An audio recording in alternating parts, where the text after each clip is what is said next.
नमस्कार, news India में आपका स्वागत है। मैं हूं आपके साथ अनुराग उपाध्याय। चलिए रुक करते हैं खबरों की ओर। राजस्थान के जयपुर में आपदा प्रबंधन सहायता एवं नागरिक सुरक्षा विभाग के संयुक्त तत्वाधान में आपदा प्रतिरोध सक्षम राजस्थान विषय पर राष्ट्रीय आपदा सम्मेलन का आयोजन किया गया, जिसमें आपदा प्रबंधन से जुड़े विषयों पर चर्चा हुई। वहीं इस सेमिनार में आपदा प्रबंधन एवं सहायता मंत्री मास्टर भंवरलाल मेघवाल ने हिस्सा लिया।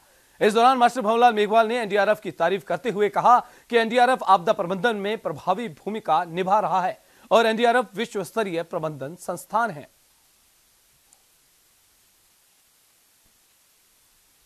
आपको बता दें, प्रोएक्टिव भूमिका में रहता है एनडीआरएफ। एनडीआरएफ की तारीफ की गई है। एनडीआरएफ की सभी को गर्व है, ऐसा कहना है मास्टर भंवरलाल मेघवाल का। आपदा प्रबंधन के ऊपर यह सेमिनार था, जिसके अंदर मास्टर भंवरलाल जो हैं उन्होंने शिरकत की थी, जिन्होंने एनडीआरएफ की जो टीम है उसकी तारीफ की।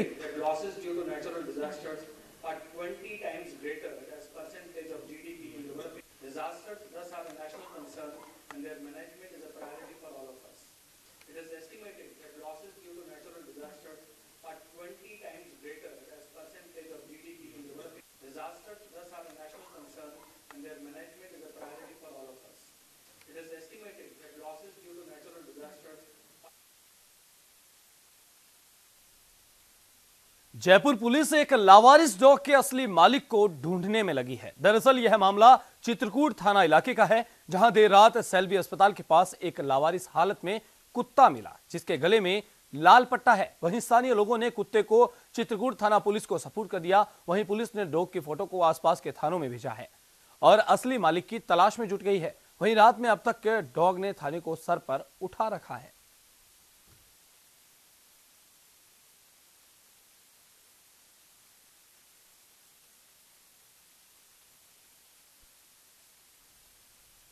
झुंझुनू के वंडावा थाना परिसर में प्रभारी अधिकारी रिया चौधरी की अध्यक्षता में सीएलसी सदस्यों सहित आमजन के साथ बैठक आयोजित की गई। बैठक के दौरान रिया चौधरी ने व्यापारियों और आमजन को अपने घरों और प्रतिष्ठानों के सामने सीसीटीवी कैमरे लगवाने का आह्वान किया। वहीं सार्वजनिक स्थलों पर जहां आवश्यकता है वहां भी भामाशाहों को प्रेरित कर सीसीटीवी कैमरे लगवाने में सहयोग करने की बात कही। बैठक में चेयरमैन राधेश्याम धाभाई, पूर्व चेयरमैन सज्जनलाल मिश्रा सहित पार्षद और आमजन सीएलजी सदस्यों की बैठक थाना प्रभारी रिया चौधरी की अध्यक्षता में इस बैठक का आयोजन किया गया था।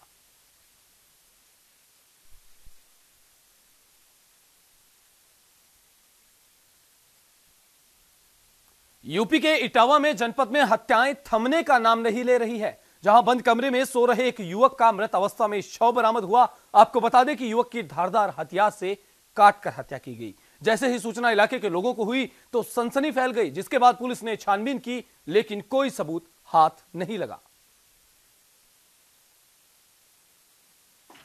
एक ठाकुर प्रसाद हैं, जाटो हैं, उनका मकान बना हुआ है उसी गांव में, और उनकी बहन है मीरा देवी, जाटो हैं, और ये फिरोजाबाद में रहती हैं और कभी कभी जब भी आती हैं उसी घर में रहती हैं।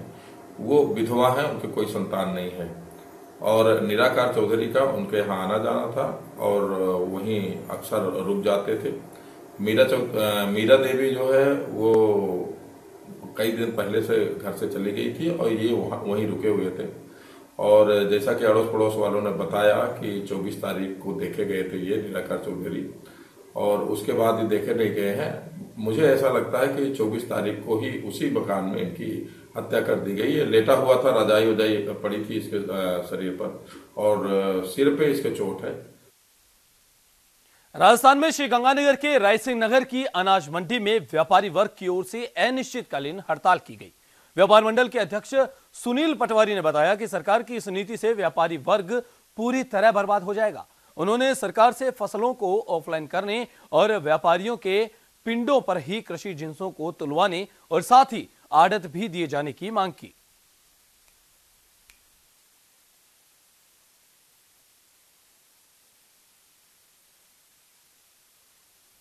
चमोली जिला मुख्यालय, गोपेश्वर परिवहन विभाग और आबकारी विभाग में भर्ती प्रक्रिया जारी है। भर्ती प्रक्रिया स्पोर्ट्स स्टेडियम गोपेश्वरी में चल रही है, जिसमें महिला और पुरुष दोनों अभ्यर्थी भाग ले रहे हैं। नोडल अधिकारी ने बताया कि 2600 अभ्यर्थियों ने हिस्सा लिया और 6 दिन तक यह प्रक्रिया चलेगी। इसमें शारीरिक परीक्षण, दौड़, बॉल थ्रो किया जा रहा है।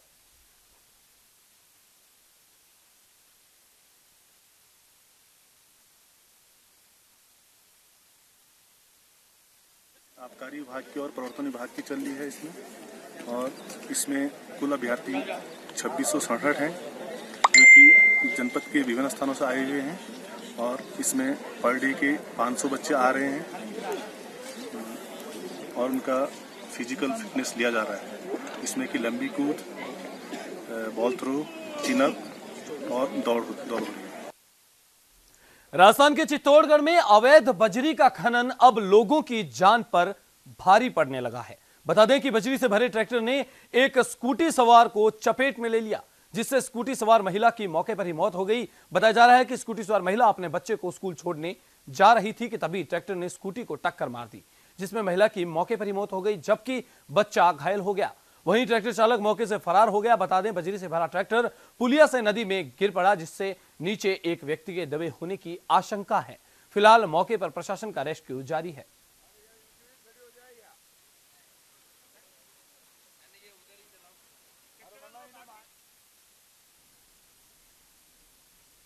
खबर राजस्थान के झुंझुनू से, जहां अभिनेता इमरान हाशमी की फिल्म बर्ड ऑफ ब्लड की मंडावा में शूटिंग जारी है। फिल्म में अभिनेता इमरान हाशमी और अभिनेत्री ईशा के साथ कीर्ति चौधरी भी है। अभिनेत्री ईशा और इमरान हाशमी को तालिबान पर चर्चा करते हुए दिखाया गया है। फिल्म निर्माण के लिए बनाए गए सेट पर जगह जगह उर्दू में लिखकर पाकिस्तान होटल का दृश्य फिल्माया गया।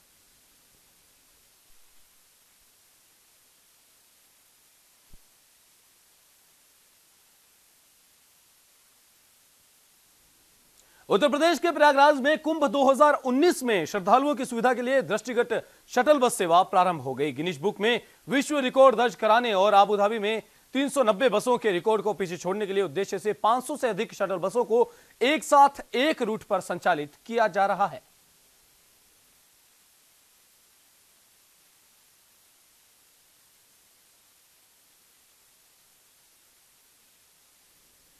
हरियाणा के झज्जर में विक्रांत की शहादत की सूचना मिलते ही ग्रामीण विक्रांत के घर पर इकट्ठे हो गए। विक्रांत की शहादत पर पूरे परिवार और गांव वालों को गर्व है। वहीं शहीद विक्रांत का पार्थिव शरीर कल गांव पहुंचेगा, जहां शहीद को राजकीय सम्मान के साथ अंतिम विदाई दी जाएगी। आपको बता दें कि सार्जेंट विक्रांत 2005 में भारतीय वायुसेना में भर्ती हुए थे। करीब 7 साल पहले विक्रांत की शादी सुमन से हुई। विक्रांत के परिवार में 4 भाई बहन, माता पिता, एक बेटा और एक बेटी है। 4 महीने पहले ही विक्रांत की पोस्टिंग कोयंबटूर से श्रीनगर हुई थी। करीब 1.5 महीने पहले सार्जेंट विक्रांत छुट्टी काटकर श्रीनगर गए थे। हम उसके लिए बड़ा गर्व, भाग्यशाली हमारा बेटा देश के लिए शहीद हुआ है। और भी सब गए और है, लेकिन हमारे देश ने भी उनके प्रति कुछ सोचना चाहिए। और ये रोज रोज जो हो रहे हैं सब, कोई किसी का सपूत मर रहा है, किसी के माँ बाप नहीं है, उनका परिवार में कोई भी पीछे देखने वाला नहीं है। हमारा तो फिर भी संभाल लेंगे, हमारे कोई गम नहीं है, लेकिन हम भी अगर चाहे तो लड़ने के लिए तैयार है और हमारे बेटे को में उठ जाने के लिए तैयार है आदमी। भाई गर्व तो देखो, देश के लिए शहीद हो गया। मैंने इस पर कोई भी वो नहीं है अक्के भाई। मैं तो ये चाहूँ अब दूसरा ही मेरा बेटा उसमें हो ना, तभी मुकाबला फिर भी हो। हम मुकाबला करने तैयार बैठे हैं। जो परमपिता परमात्मा ने जो रचना रच दी तो होके रहेगी बेटा। लेकिन इस पर थोड़ा ध्यान, सारा देश खड़ा है, रुक के मार लाग रहा है भाई, आर पार कर लो, रोज के दुख देते, और हम भी चाहो हार पार हो जाए। साइबर सिटी गुरुग्राम के अति व्यस्त इलाके मनोहर नगर से हथियारबंद बदमाशों ने दिन दहाड़े लूट की कोशिश की, लेकिन बदमाश वारदात को अंजाम देने में असफल रहे। दरअसल मनोहर नगर गली नंबर 1 में भारतीय स्टेट बैंक मनी ट्रांसफर की दुकान है। दुकान के मालिक तकरीबन 1 से 2 बजे के बीच सामान्य दिनों की भांति ही मनी एक्सचेंज के काम में जुटे थे कि तभी 2 से 3 हथियारबंद बदमाश दुकान के अंदर घुसे और दुकान के मालिक से मारपीट कर पैसा छीनने लगे। कानून से बेखौफ शातिर बदमाशों ने दुकान में घुसते ही सबसे पहले सीसीटीवी डीवीआर को कब्जे में लिया और दुकान मालिक से हाथापाई करने लगे। शोरगुल सुन जब स्थानीय लोग दुकान की तरफ आए तो बदमाश डीवीआर लेकर मौके से फरार हो गए। वहीं पूरी वारदात सीसीटीवी कैमरे में कैद हो गई। बहरहाल पुलिस ने मौके पर पहुंच मामले की तफ्तीश शुरू कर दी है। कंप्लेनेंट ने सूचना दी थी लूटिंग में, लेकिन अब हमने मौके पे आके देखा सारा कैश इनका इंटैक्ट है, तो इन्होंने खुद काउंट कर लिया है। झगड़ा हुआ है और जो 2-3 लड़के एजुकेशन लगा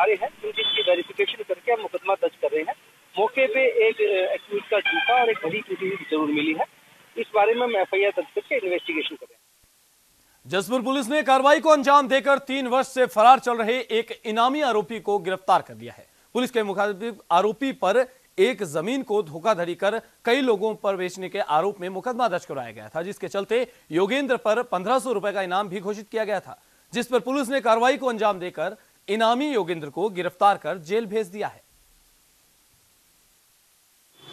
16 में हमारे थाने में एक अभियोग पंजीकृत कराया गया था कि कुछ व्यक्तियों के द्वारा एक ज़मीन को अलग अलग कई लोगों को बेच दी गई है। आज एक व्यक्ति को उसकी रजिस्ट्री कराई, फिर कोई दूसरा आदमी मिल गया उसको करा दी गई, और ये दाखिल खारिज उसका कराते नहीं थे, तो इसमें कुछ लोगों की गिरफ्तारी पहले हो चुकी थी।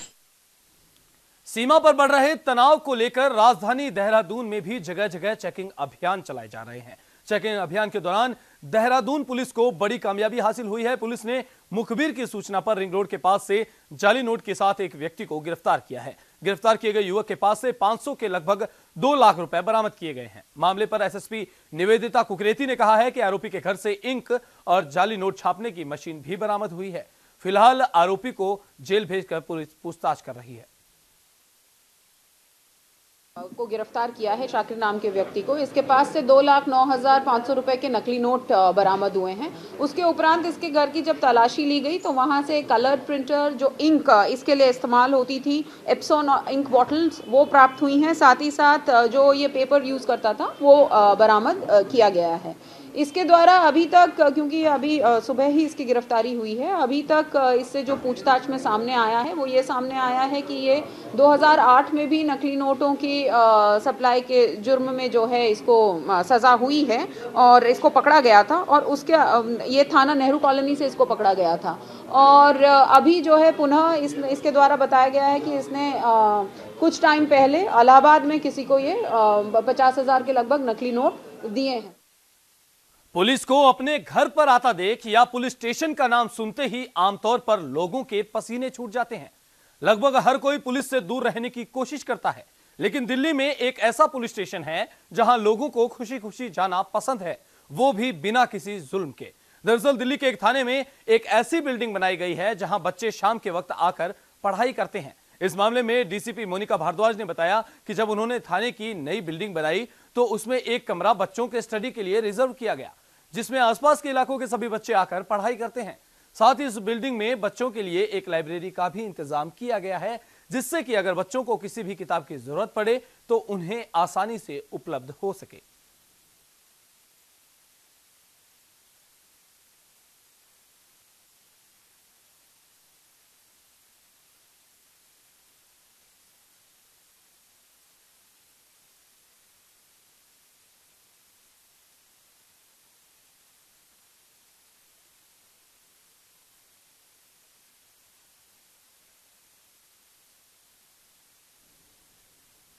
उत्तराखंड के पौड़ी के तमाम सरकारी विभाग अचानक पहुंचे डीएम के आने से उनमें हड़कंप मच गया। डीएम विभागों का औचक निरीक्षण करने पहुंचे थे। ऐसे में कई विभागों के अधिकारी और कर्मचारी दफ्तरों से गायब रहे, जिस पर नाराजगी जाहिर करते हुए डीएम ने कर्मचारियों को जमकर फटकार लगाई। दरअसल लंबे समय से ही अधिकारियों के दफ्तरों में न बैठने की शिकायतें कमिश्नर गढ़वाल और डीएम को मिल रही थी, जिसको लेकर यह औचक निरीक्षण किया गया। ऐसे में डीएम अब ड्यूटी के समय से गायब रहे अधिकारियों की लिस्ट गढ़वाल कमिश्नर को भेजेंगे। निरीक्षण ये है कि जो कमिश्नर साहब के निर्देश हैं, इसमें जितने भी मंडलीय कार्यालय हैं यहाँ पे, अमूमन ये शिकायत है कि मंडलीय ऑफिसर जो है वो नहीं रहते हैं। तो जितने भी मंडलीय कार्यालय उनमें उपस्थिति हम लोग चेक करवा रहे हैं कि कितने कर्मचारी उपस्थित है, नहीं है, अधिकारी कितने हैं, नहीं है। तो उसमें काफ़ी कर्मचारी और अधिकारी अभी 10:30 बजे तक वो उपस्थित नहीं है। तो इसकी रिपोर्ट हम लोग कमिश्नर साहब को भेजेंगे। मांगा जाएगा कोई भी अधिकारी जो अनुपस्थित है वो किस कारण से अनुपस्थित है, कहाँ गए हैं, क्या उच्च स्तरीय जो उनके अधिकारी उनसे कोई परमिशन ली गई या नहीं ली गई है, उसके आधार पर कार्रवाई होगी। आज बेलपड़ा बाजपुर मार्ग में सुरेंद्र चंद्र उप्रेती अपनी कार से बाजपुर को जा रहे थे कि तभी कार में अचानक धुआं उठने लगा। सुरेश कुछ समझते इससे पहले एक गाड़ी में आग लग गई। सुरेश उप्रेती ने तुरंत कार से कूदकर अपनी जान बचाई। पुलिस भी मौके पर पहुंची। आप तस्वीरों में जलती हुई कार को देख पा रहे हैं।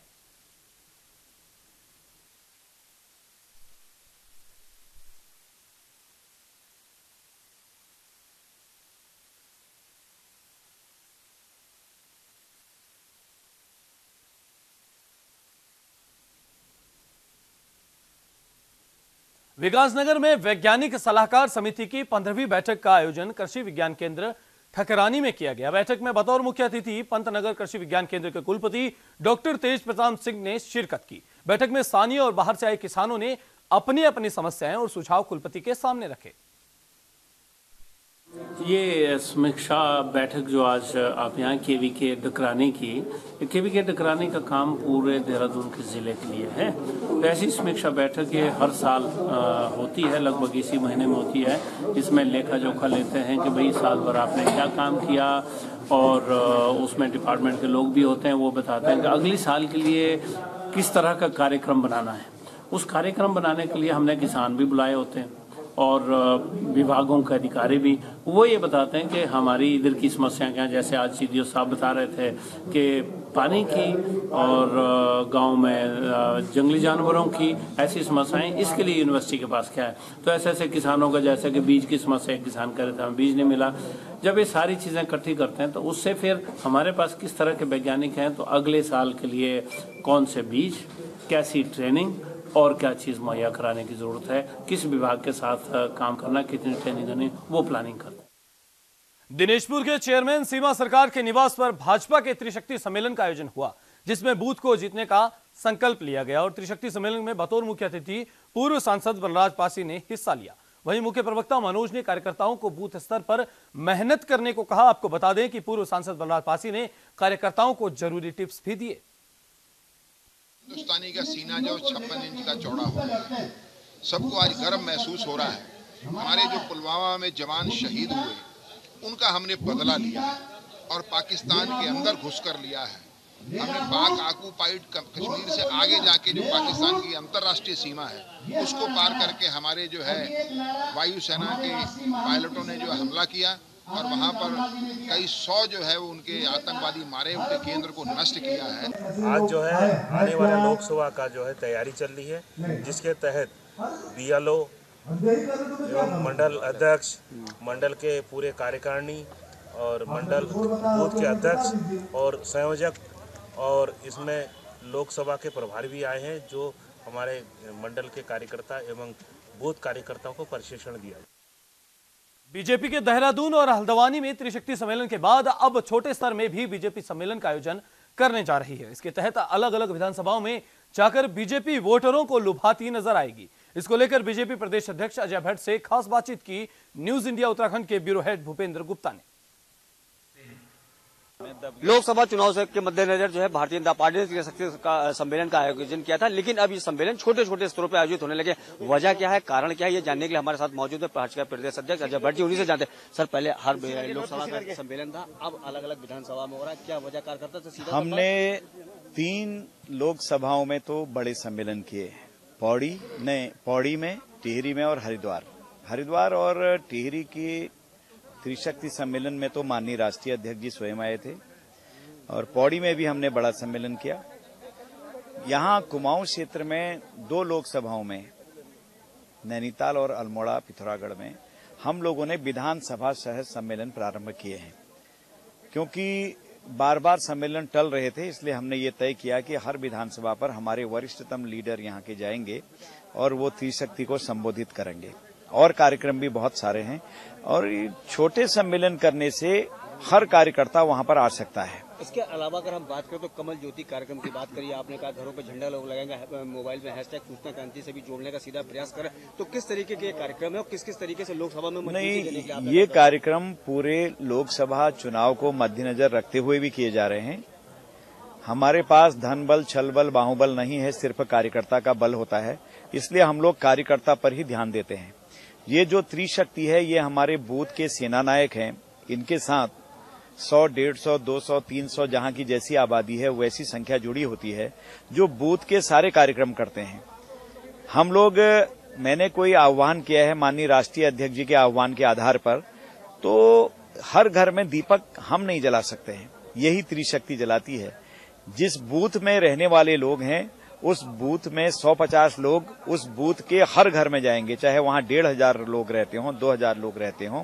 कार्यक्रमों को संपन्न कराते हैं, सरकार की बातें बताते हैं, सरकार और संगठन के बीच में सेतु का काम करते हैं, जनता और सरकार के बीच में सेतु का काम करते हैं। शक्ति सम्मेलन हो रहा है, घरों में बूथों में स्तर पे जो है दीप जलाए जा रहे हैं, दिवाली मनाई जा रही है, साइकिल रैली निकाली जा रही है, लेकिन ऐसे में कुछ जो है मंत्री जो है उस तरीके की बातें करें कि अगर पाकिस्तानी का कोई खिलाड़ी आता है तो हम उनके साथ जो है जिंदा नहीं वापस, इस तरीके की भाषा असंयमित कर रही है। नहीं, असंयमित भाषा नहीं कहनी चाहिए। पाकिस्तान और आतंकवादियों को देखकर निश्चय ही सारे लोगों का खून खौल रहा है। सब लोग दिल से चाहते हैं कि आतंकवाद को करारा जवाब दिया जाए, परंतु अपने जज्बात पर काबू रखना भी अति आवश्यक है। अति भावुकता में कोई भी प्रतिनिधि, कोई भी व्यक्ति, कोई कार्यकर्ता किसी व्यक्ति को ऐसी भाषा का प्रयोग करना उचित नहीं होगा जिससे सुनने में अच्छा न लगे। 2017 में आपके नेतृत्व में चुनाव हुआ, भारी बहुमत मिला, अब 5-0 की चुनौती आपके सामने, तो कैसे बरकरार रखेंगे अजय भट्ट जी? 5-0 पर ही हम जीतेंगे। 5 की 5 सीटें हमारी होंगी और अन्य दलों को कुछ नहीं मिलने वाला है। ये थे हमारे साथ भाजपा के प्रदेश अध्यक्ष भट्ट जी। कैमरामैन वीरेंद्र के साथ भूपेंद्र गुप्ता, न्यूज इंडिया, हल्द्वानी। पुलवामा में सीआरपीएफ पर हुए आत्मघाती आतंकी हमले के बाद भारतीय एयरफोर्स ने पाकिस्तान में आतंकियों के ठिकानों को नष्ट कर बदला ले लिया। इसके बाद देश भर नागरिक तिरंगा यात्राएं निकालकर भारतीय सेना को धन्यवाद दे रहे हैं। वहीं जिस प्रकार से पाकिस्तानी एयरफोर्स और पाकिस्तानी सेना द्वारा सीमा पर तनाव पैदा किया जा रहा है।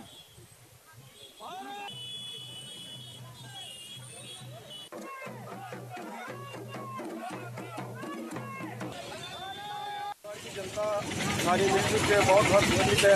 पूरे भारतवर्ष में हर्ष का विषय है और माननीय मोदी जी इसके बधाई के पास है। तो उन्होंने 13वें दिन निर्णय लेके पाकिस्तान के जितने आतंकवादी अड्डे थे उनमें जाके 300-350 आतंकवादियों को मार गिराया, जिसके लिए भारतीय सेना और कोटद्वार की जनता सारे के सारे बधाई की बात है। पाकिस्तानी सेना द्वारा जो वायु सीमा का उल्लंघन किया जा रहा है, हमारी भारतीय सेना को इसका मुंहतोड़ जवाब देना चाहिए ताकि पाकिस्तान दोबारा जो है हमारी वायु सीमा का उल्लंघन ना करे और उससे भविष्य में सावधान है। इस बुलेटिन में फिलहाल इतना ही। देश दुनिया की ताजा तरीन खबरों के लिए बने रहिए हमारे साथ। नमस्कार।